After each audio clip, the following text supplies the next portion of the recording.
Me dejó con una nota el día de mi cumpleaños diciendo que encontró a alguien mejor, pero el karma le quitó todo y terminó perdiéndolo todo. Mi prometida me dejó una carta el día de mi cumpleaños en la que escribió: encontré a alguien mejor. No pronuncié una sola palabra, simplemente dejé que el destino hiciera lo suyo. Hace medio año, mi vida dio un giro radical de un día para otro. Tengo 36 años y ejerzo como ingeniero civil en una compañía de tamaño medio. Hasta hace poco, estaba comprometido con Andrea, una mujer de 31 años. Llevábamos 4 años juntos, 3 de ellos compartiendo mi hogar. Compré ese apartamento tras la muerte de mi padre, quien me dejó lo suficiente para dar la cuota inicial de un piso de 3 habitaciones en un vecindario tranquilo.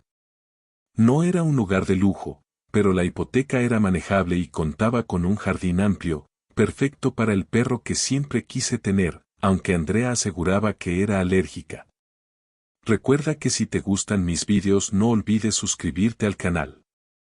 Mis padres, el obrero y ella secretaria en una escuela, hicieron grandes sacrificios para que yo pudiera graduarme en ingeniería. Recuerdo que mi padre siempre conducía una vieja Chevy Silverado del 89, y a los 12 años me enseñó a cambiarle el aceite. Actualmente conduzco una Tecoume 2010 que compré usada con 80.000 kilómetros. Andrea nunca estuvo conforme. Decía que mi camioneta era poco presentable para asistir a reuniones con clientes.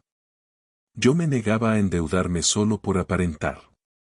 Además, cuando mi padre falleció de un infarto hace 5 años, juré aprovechar al máximo las oportunidades que me dejó.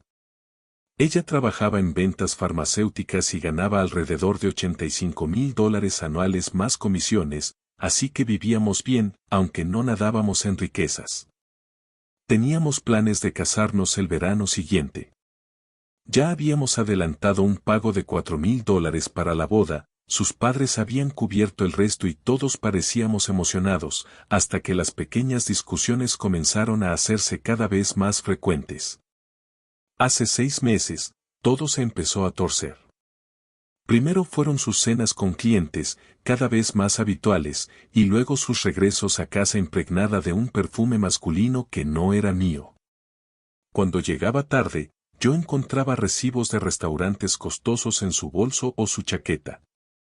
Al mencionarlo, ella me acusaba de ser demasiado controlador con el dinero. En paralelo, noté que mi gran amigo de la secundaria, Joseph, comenzó a cancelar nuestros partidos semanales de baloncesto y a evitar mirarme a la cara. No entendía la razón, pero mi instinto me decía que algo andaba mal. El punto de quiebre fue mi cumpleaños del mes pasado. Tomé el día libre para quedarme en casa con Max, mi gato color naranja y tuerto, al que adopté 3 años atrás. Esa mañana, Andrea me entregó un paquete envuelto en papel oscuro y me dijo con una sonrisa tensa: no lo abras hasta esta noche, dándome un beso en la mejilla. Comentó que tenía una cena con el director regional, pero que regresaría a las 10 para celebrarlo juntos. Dejé el regalo sobre la mesa. Cerca de las 8, con Max ronroneando en mis piernas, decidí abrirlo. Era una sudadera negra con el logo de nuestra banda favorita. Dentro de uno de los bolsillos, encontré un papel doblado. No era la factura, sino su carta de despedida. El mensaje era frío y directo: Víctor, no puedo continuar así. Hablaba de que la boda, la casa y todo lo que habíamos soñado ya no eran lo mismo para ella. Recordé las noches interminables en las que decía trabajar, los viajes repentinos, su obsesión por mantener su teléfono bloqueado y nuestras discusiones por asuntos absurdos. Una vez peleamos casi 1 hora porque compré cereales de marca en vez de los orgánicos que a ella le gustaban. Movido por la curiosidad y la sospecha, revisé nuestra cuenta en la nube. Andrea nunca fue muy hábil con la tecnología y no notó que las fotos de su móvil se sincronizaban automáticamente. Lo que hallé fue demoledor: decenas de fotografías de Andrea junto a un hombre alto, musculoso y vestido con trajes caros. Aparecían en cenas, hoteles y hasta en una cabaña que yo no conocía. Las fechas me dejaron claro que aquello llevaba ocurriendo por lo menos 4 meses.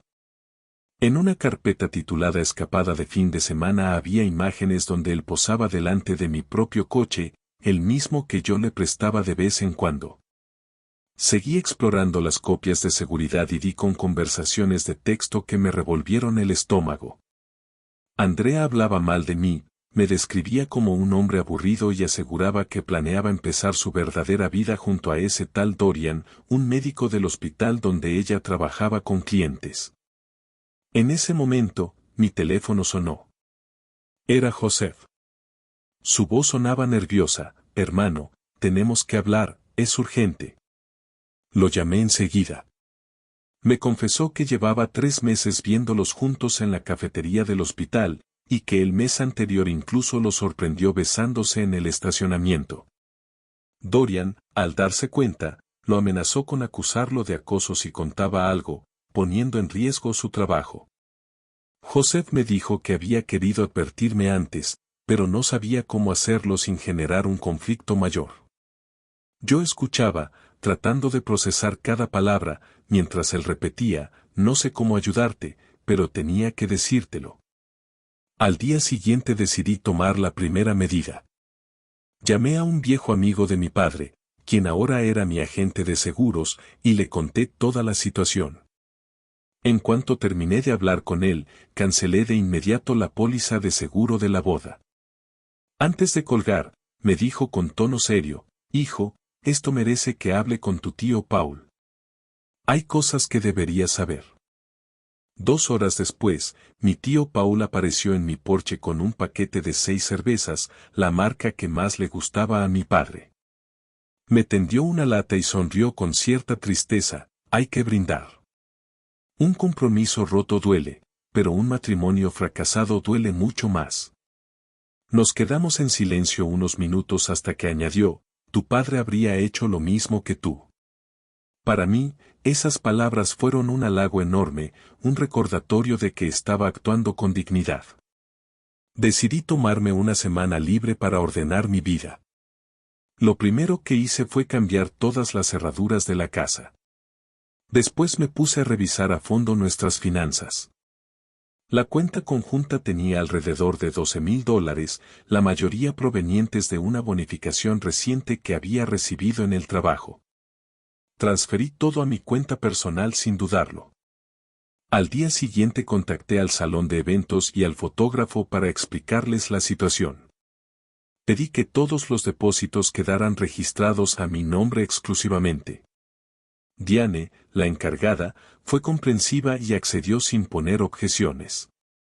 Mientras tanto, creé una carpeta digital con capturas de pantalla de cada foto y mensaje que había descubierto, ordenados cuidadosamente por fecha. No sabía aún cómo las utilizaría, pero tener pruebas era imprescindible. Cada noche de esa semana me quedé despierto hasta altas horas investigando. Revisé la lista de empleados del hospital hasta localizar el perfil de Dorian, jefe de neurocirugía, graduado de Harvard, con una trayectoria profesional impecable en apariencia. Creé una hoja de cálculo donde comparé los horarios de sus cirugías con las supuestas reuniones nocturnas de Andrea. También revisé su perfil de LinkedIn y detecté huecos extraños en su historial laboral. Desde el iPad que compartíamos, ingresé a la cuenta de Instagram de Andrea y registré cada interacción que había tenido con él en los últimos 6 meses. Al cuarto día, Andrea me llamó para preguntar por sus pertenencias. Empezó la conversación con un tono fingidamente amable, tenemos que hablar.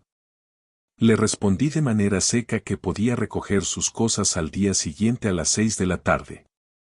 Cuando le recordé que había cambiado las cerraduras, soltó una risa nerviosa.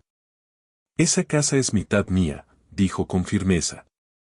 Me reí y le respondí, tu nombre no aparece en la escritura ni en la hipoteca. Jamás has pagado un impuesto ni el seguro. Ella intentó escudarse en que estábamos comprometidos. En pasado, le dije, igual que tus promesas. No tuvo más remedio que guardar silencio. A la mañana siguiente recibí una llamada de Thomas Whitfield, su abogado. Me informó que Andrea iría acompañada por la policía para retirar sus cosas y que pronto recibiría noticias sobre la casa.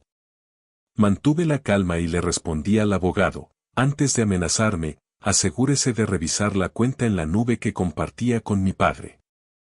Allí tengo carpetas con las fotos del viaje al Axa Dream en marzo y de la cabaña familiar en abril. Si es necesario, puedo mostrárselas a la señorita Whitfield. No recibí respuesta alguna. Una hora más tarde, Andrea me envió un mensaje con un tono sarcástico, «Eres un imbécil, ¿a qué hora paso por mis cosas?» Finalmente acordamos que vendría el sábado.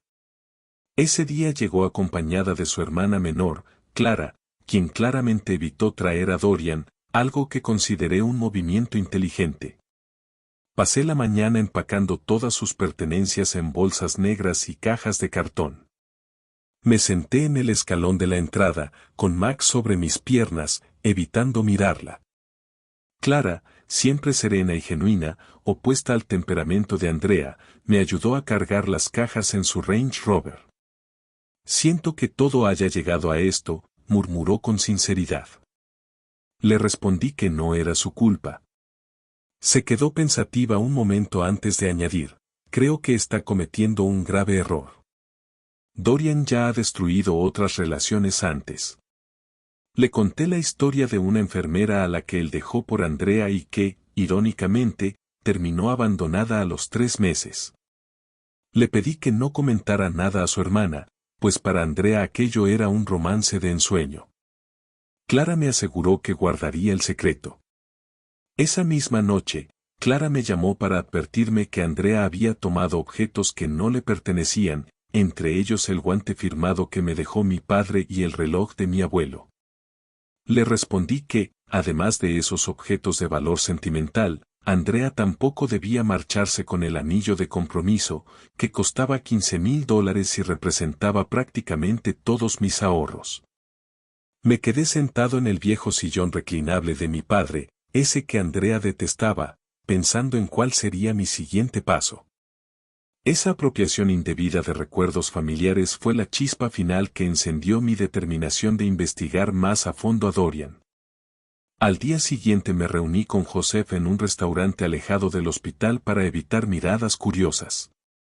Su nombre completo es Dorian Chamberlain, comenzó mientras me servía un café. Es neurocirujano, tendrá unos 40 y tantos, gana cerca de $800,000 al año, ha pasado por 2 divorcios y conduce un Maserati hecho a medida. El paquete completo del tipo rico e influyente, dijo con un gesto de desagrado. Le pregunté si tenía mala reputación. Bajó un poco la voz y me contó que había quejas sobre su trato hacia pacientes y enfermeras, además de rumores de irregularidades con medicamentos. Algunos fármacos desaparecían misteriosamente de sus gabinetes. También mencionó el caso de una enfermera llamada Stephanie que había salido con él. Cuando rompieron, ella fue transferida de urgencias y, según Joseph, Dorian la había manipulado, acusándola de infidelidad y amenazando con arruinar su carrera si hablaba. Esa pista me pareció demasiado valiosa como para dejarla pasar. Con esa información, localicé a Stephanie en el directorio interno del hospital. Después de varios intentos, la encontré trabajando en un turno nocturno y aproveché un momento libre para acercarme a ella. Me relató cómo Dorian la persiguió durante su compromiso, asegurándole que dejaría a su prometida por estar con ella. Cumplió su palabra 3 meses después, pero pronto empezó a mostrar un comportamiento posesivo y controlador. Stephanie descubrió pastillas en su taquilla que él había dejado, y cuando le reclamó, él la amenazó directamente. Es un narcisista y posiblemente adicto, concluyó sin titubear. Me dijo que estaba protegido por su padre, miembro de la junta directiva del hospital, y que repetía el mismo patrón: seducir, manipular, destruir y abandonar. Le pregunté de frente cómo podría golpearlo en su punto más débil. Su reputación, respondió sin dudar. Si se la quitas, todo se viene abajo. Antes de irse, me deseó suerte y me advirtió, no intentes advertirle, que aprenda por las malas. Apenas se marchó, mi teléfono vibró. Era un mensaje de Thomas, el abogado de Andrea. Nos vemos mañana a las 2 de la tarde en el Riverfront Café. Llegué al Riverfront Café con suficiente anticipación y escogí una mesa en la esquina, con la espalda apoyada contra la pared para tener visión completa del lugar. Andrea me había dicho que fuera solo, que su padre quería hablar conmigo. Imaginé que sería una conversación tensa, y no me equivoqué. Cuando Thomas Whitfield apareció, proyectaba exactamente la imagen de un abogado corporativo de alto nivel, traje impecable. Cabello gris perfectamente peinado y esa seguridad intimidante que parece llenar el espacio antes de que pronuncie una palabra. Se detuvo unos segundos al verme, tomó aire y caminó hacia mí sin perder un ápice de confianza. Quiero hablar de las pruebas que tienes y de cómo resolver esto de forma amistosa, comenzó, sin rodeos. Sacó de su portafolio unos documentos y capturas de pantalla, fotografías de Andrea con Dorian en distintas situaciones, mensajes donde planeaban cómo dejarme sin conflictos e imágenes tomadas en la cabaña de mi familia. Mencionó el lugar con una frialdad que me produjo un escalofrío. Esperó a que procesara la información antes de preguntar, ¿qué es lo que buscas exactamente? Respondí con calma, el guante de béisbol firmado por mi padre, el reloj de mi abuelo que ella tomó al irse, y los $4,000 de los depósitos de la boda que salieron de mi cuenta. Thomas asintió y prometió que para el viernes tendría todo de vuelta. Al irse, hizo una pausa y añadió, no apruebo la forma en que ella te ha utilizado. Mi esposa y yo la educamos mejor que eso. Se marchó, pero antes de cruzar la puerta escuché su voz de nuevo, si algo más mío desaparece, esas fotos llegarán a quien tengan que llegar. Tal como había prometido, 3 días después un mensajero llegó a mi oficina con un paquete. Dentro estaban el guante, el reloj y un cheque de caja por $4,000. No había ninguna nota de acompañamiento, y tampoco la esperaba. Al día siguiente, recibí un mensaje de Clara, ¿podemos vernos? Es importante. Acordamos encontrarnos en un bar tranquilo del centro. Al llegar, la vi nerviosa, jugando con el borde de su copa. Me senté frente a ella y fui directo al grano. ¿Qué pasa? Andrea no sabe que estoy aquí, ¿verdad?, preguntó. Negué con la cabeza. Entonces, en voz baja, comenzó a hablar, todo es un desastre. Ya no es mi problema, pero Dorian está mostrando su verdadera cara, controlador, celoso, revisa su teléfono, la interroga por cualquier hombre que le hable. La semana pasada la pilló llegando tarde a lo que se suponía era una cena de trabajo. Me sorprendió su comentario y le pregunté cómo eso la afectaba a ella. Clara suspiró, está pensando en renunciar a su trabajo porque odia que esté rodeada de médicos hombres. Quiere que deje mi carrera por él. Cometió un error enorme, pero es demasiado orgulloso para admitirlo. Entonces me recordó la nota que Andrea dejó en mi regalo de cumpleaños, ni siquiera tuvo el valor de decírtelo en persona. Yo sé que tú la amabas de verdad, no como él, que la ve como un trofeo. Siempre creí que merecías algo mejor. Le agradecí su sinceridad, asegurándole que estaba bien y avanzando. Clara asintió con una leve sonrisa y respondió rápido, lo sé. Apartó la mirada, como si quisiera evitar que yo leyera algo más en sus palabras. Mientras terminábamos la copa, no pude evitar preguntarme si su gesto era solo un acto de solidaridad o si había algo más detrás. En cualquier caso, era evidente que ya contaba con aliados, Thomas, por un lado, Clara, que estaba dentro del círculo cercano de Andrea, Joseph, con información directa del hospital, y Stephanie, que conocía de primera mano el carácter real de Dorian. Recuerda que si te gustan mis vídeos no olvides suscribirte al canal. Con más tiempo libre ahora que no tenía una boda que organizar, comencé a poner en marcha mi plan. Me reuní con Craig, un amigo de la universidad que trabaja en la Junta Médica Estatal. Le hablé de un médico con posibles irregularidades en sus recetas y le pregunté cuál sería el procedimiento para presentar una denuncia anónima. Craig me explicó que, en los casos que involucran sustancias controladas, se abre una investigación exhaustiva y me dio instrucciones precisas para hacerlo de forma oficial, advirtiéndome de que no podía presentar acusaciones falsas. Poco después, me encontré con Stephanie en un restaurante. Al principio fue cautelosa, pero finalmente admitió que Dorian había sido sorprendido con un lote de oxicodona sin receta. Él alegó que las necesitaba para una antigua lesión deportiva, aunque la cantidad excedía con creces lo normal. Stephanie también notó comportamientos extraños, desaparecía durante media hora en el trabajo y volvía con las pupilas contraídas, un síntoma típico de consumo de opiáceos. Intenté que firmara una declaración, pero se negó para proteger su carrera. Sin embargo, insinuó que, con la presión adecuada en el lugar correcto, la verdad podría salir a la luz.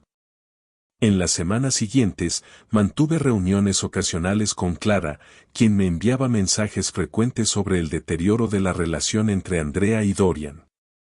Un día me comentó que él planeaba organizar una lujosa fiesta de inauguración en la mansión de $1,2 millones donde Andrea se había mudado, en uno de los barrios más exclusivos de la ciudad. Quiere que todos vean su vida perfecta, me dijo con evidente ironía. El padre de Andrea planeaba asistir acompañado de directivos del hospital, mientras que su madre se mantenía distante y crítica hacia Dorian. Por otro lado, Joseph me informó que Dorian tenía programada una cirugía de alto perfil justo al día siguiente de la fiesta. La paciente era la hija de un senador, y el procedimiento iba a recibir una amplia cobertura mediática. Es el momento ideal para que todo le estalle, me escribió. La noche previa a la celebración, envié de manera anónima un informe a la Junta Médica detallando fechas y discrepancias entre el inventario de medicamentos y los registros de uso. Incluí datos verificados por Joseph que eran suficientes para abrir una investigación formal.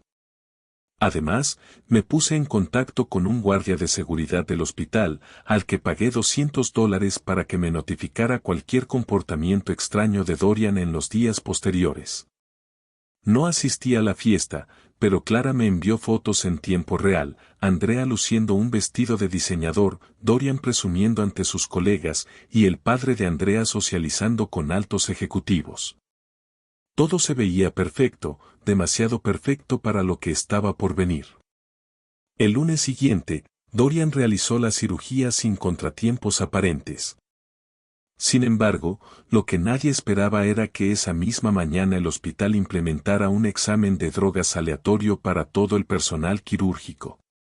Curiosamente, esa nueva medida solo afectó al equipo de Dorian, lo que levantó más de una ceja entre quienes conocían los rumores. El martes recibí un mensaje de mi contacto en seguridad: el Dr. Chamberlain ha sido citado a una reunión de emergencia con la administración. Según me contó, salió de esa sala con el ceño fruncido y visiblemente alterado. El viernes, Joseph me envió otro mensaje confirmando que Dorian había dejado de asistir al hospital. Los pasillos se llenaron de rumores sobre una suspensión temporal mientras se investigaban las acusaciones. La paciencia estaba dando resultados. El martes siguiente, Clara me llamó con la voz temblorosa: Víctor, todo se está derrumbando. Dorian perdió la licencia temporalmente por temas de drogas, y Andrea está al borde de un colapso. Yo respondí con calma fingida: qué pena, ¿y cómo lo está manejando ella? Clara suspiró: está en negación. Dice que todo es un error y que alguien lo está saboteando. Y se enteró de sus ex prometidas, en plural. No eran 2, sino 3. Por su tono, entendí que lo peor para Dorian aún estaba por llegar. Me contó que al día siguiente la junta directiva del hospital se reuniría para decidir si le rescindían el contrato. Con la investigación en curso, su seguro de responsabilidad médica estaba condicionado a que mantuviera el empleo. Si lo despedían, la póliza quedaba cancelada, y con ello, su carrera prácticamente terminada. Si perdía su puesto, lo perdía todo. Mientras tanto, Andrea figuraba únicamente en el contrato de arrendamiento del apartamento donde vivían, pero no en ninguna cuenta bancaria conjunta. Él había apostado todo por esa relación, incluso gastando sus ahorros para amueblar la casa. Casi sentí lástima, pero solo casi. 2 días después, la noticia estalló: Dorian fue destituido de su cargo. La investigación del colegio médico avanzaba a toda velocidad y, según Clara, él cayó en un espiral autodestructivo. Comenzó a beber sin control, culpaba a Andrea por su desgracia y se volvía cada vez más agresivo verbalmente. Clara me dijo en un café: ella ya se está dando cuenta de quién es realmente, pero está atrapada. Le da miedo irse y no tiene a dónde ir. Su padre le ofreció ayuda, pero Andrea, por orgullo, rechazó cualquier apoyo. Yo asentí con expresión comprensiva, aunque por dentro solo pensaba: el karma sabe hacer su trabajo. Esa misma noche, alrededor de las 2 de la madrugada, el timbre de mi casa sonó de forma insistente. Gracias a las cámaras de seguridad, vi a Dorian tambaleándose junto a un porche, borracho y gritando cosas incoherentes. No respondí. Llamé a la policía con calma, grabé todo y al día siguiente presenté la denuncia. 3 días más tarde, encontré el buzón destrozado. Luego, noté que una de las ruedas de mi camioneta perdía aire lentamente. Decidí no reaccionar de inmediato y, en cambio, reforcé mi sistema de seguridad, instalando más cámaras y registrando cada incidente con detalle. Aquella misma noche, alrededor de las 9, volvió a sonar el timbre. No esperaba a nadie, así que revisé las cámaras antes de abrir. Para mi sorpresa, era Andrea, con el maquillaje corrido y un gesto de desesperación. Abrí el intercomunicador y pregunté con frialdad: ¿qué quieres? Víctor, por favor, necesito hablar contigo, solo 5 minutos, dijo con voz temblorosa. Contra mi instinto, abrí la puerta apenas lo suficiente para bloquear su entrada. Andrea estaba visiblemente afectada. Me confesó que Dorian no era la persona que aparentaba, le había mentido sobre su situación financiera, su pasado y hasta sobre problemas de salud que, al parecer, había inventado. Con la voz quebrada me dijo: fue el peor error de mi vida. Tenía estabilidad, honestidad y amor verdadero, y lo tiré todo por una fantasía que se derrumbó en meses.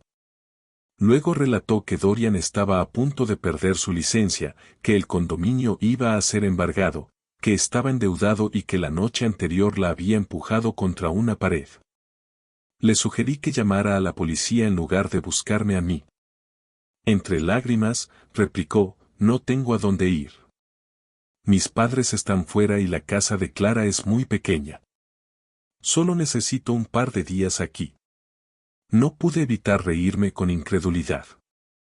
¿En serio, quieres quedarte aquí después de todo lo que hiciste? Ella bajó la mirada y murmuró: sé que no merezco tu ayuda, pero tú siempre estuviste ahí. Eres la persona que amé. La miré con frialdad y le respondí: yo no habría dejado una nota cobarde en un regalo de cumpleaños, ni me habría llevado recuerdos familiares por despecho, ni me habría mudado con otra persona sin pensarlo 2 veces. Dorian no tomó tus decisiones, las tomaste tú, y ahora te toca afrontar las consecuencias. Su rostro se tensó con una mezcla de rabia y desesperación. Entonces, ¿vas a dejarme sin techo después de 4 años juntos?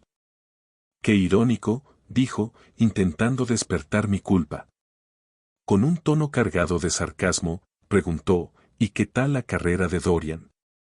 Escuché que no le está yendo bien. Me limité a guardar silencio unos segundos antes de responder: yo lo denuncié. Alguien tenía que evitar que un médico incapacitado siguiera operando. Mucha gente lo ve como un acto de servicio público. Ella me lanzó una mirada acusadora: arruinaste su vida y su carrera, no sus adicciones. Y nos quitaste lo que teníamos. Me incliné hacia ella y respondí: créeme, hubo más de uno lastimado. Clara me contó cosas, y Stephanie también. A nadie le gusta ser usado y luego descartado. Al día siguiente, Dorian apareció de nuevo, esta vez a plena luz de la mañana, tambaleándose y golpeando mi puerta con fuerza. No me molesté en abrir, llamé directamente a la policía y observé cómo se lo llevaban detenido por allanamiento y embriaguez en público. Guardé el video como prueba y lo añadí a mi archivo. Pocas horas después, Andrea envió a su padre para negociar. Thomas Whitfield llegó con un semblante serio y, en un intento de mantener las formas, comenzó con un tono cordial: Víctor, ha habido hechos lamentables con Dorian. Andrea está en una situación vulnerable y me preocupa su seguridad. ¿Podríamos llegar a un acuerdo, una especie de tregua temporal? Levanté una ceja, intrigado por lo que escuchaba. Su propuesta era que permitiera que Andrea se quedara en mi casa hasta que encontrara otro lugar o la situación se aclarara. No pude evitar reír por lo bajo. Alojar a mi ex, la misma que se llevó objetos familiares y medio apartamento sin aportar un centavo. Thomas bajó la mirada, incómodo. Entonces me sorprendió con algo que jamás habría imaginado: estoy dispuesto a compensarte, digamos, $20,000, si dejas que use tu habitación de invitados durante 1 o 2 meses. No habría compromisos adicionales. Lo miré incrédulo. ¿Estás intentando comprarme para que solucione el desastre que dejó tu hija? Sin inmutarse, respondió: estoy tratando de protegerla. Le recordé con firmeza dónde estaba esa preocupación cuando Andrea destrozaba mi vida y se mudaba con un hombre que, cuando lo conoció, aún estaba legalmente casado. Me observó en silencio cuando le dije que sabía que Dorian no se había divorciado de su segunda esposa antes de empezar con Andrea. Hice mi investigación, reconoció. Thomas admitió también que había investigado los hábitos de prescripción de Dorian y conocía las denuncias por mala praxis que pesaban sobre él. Se quedó callado unos segundos, evaluando mis reacciones, antes de preguntar con seriedad: ¿qué es lo que quieres, Víctor? Lo miré fijamente y respondí: nada de ti ni de Andrea. Solo quiero que me dejen en paz y reconstruir la vida que tu hija se encargó de arruinar. Cuando se disponía a marcharse, lancé una última frase: por cierto, Clara intentó advertirte más de una vez. Quizá deberías escuchar a tu hija menor, parece ser la única con sentido moral en tu familia. En las semanas posteriores, comenzaron los intentos desesperados de contacto. Andrea me enviaba audios llorando, mientras que Dorian, en sus momentos de sobriedad, mandaba mensajes que yo simplemente reenviaba a su abogado. Thomas incluso trató de tentar otra vez, aumentando su oferta a $50,000. Rechacé todas las propuestas, sin excepciones. Eventualmente, comprendieron que no iba a ceder. Andrea terminó regresando a la casa de sus padres, completamente humillada. Dorian, por su parte, enfrentaba cargos criminales por fraude en prescripción de medicamentos, además de haber perdido su licencia. Según se rumoreaba, había abandonado la ciudad. La imagen de la pareja perfecta se desplomó de forma estrepitosa, dejando únicamente un rastro de ruinas a su paso. Andrea, que antes inundaba Instagram con fotos de su vida de ensueño y mensajes románticos, empezó a publicar frases vagas sobre perdón y nuevos comienzos. Clara me comentó que muchas de sus antiguas amistades del hospital dejaron de interactuar con sus publicaciones. Las secciones de comentarios, que antes estaban repletas de emojis de fuego y cumplidos sobre su supuesta relación ideal, ahora permanecían en silencio. Andrea comenzó a dormir en casas de conocidos, desgastando cada bienvenida con su necesidad constante de atención y drama, hasta que no tuvo otra opción que volver al hogar de sus padres. Para empeorar las cosas, sus colegas del hospital dejaron de contestar sus llamadas. La farmacéutica donde trabajaba la puso en licencia administrativa en cuanto el escándalo de Dorian se hizo público. No podían permitirse tener a una representante vinculada, aunque fuera indirectamente, a un caso de fraude en prescripciones. Para alguien cuya identidad giraba completamente en torno al estatus y la apariencia, aquella fue una caída definitiva. Yo, por mi parte, conservé la casa.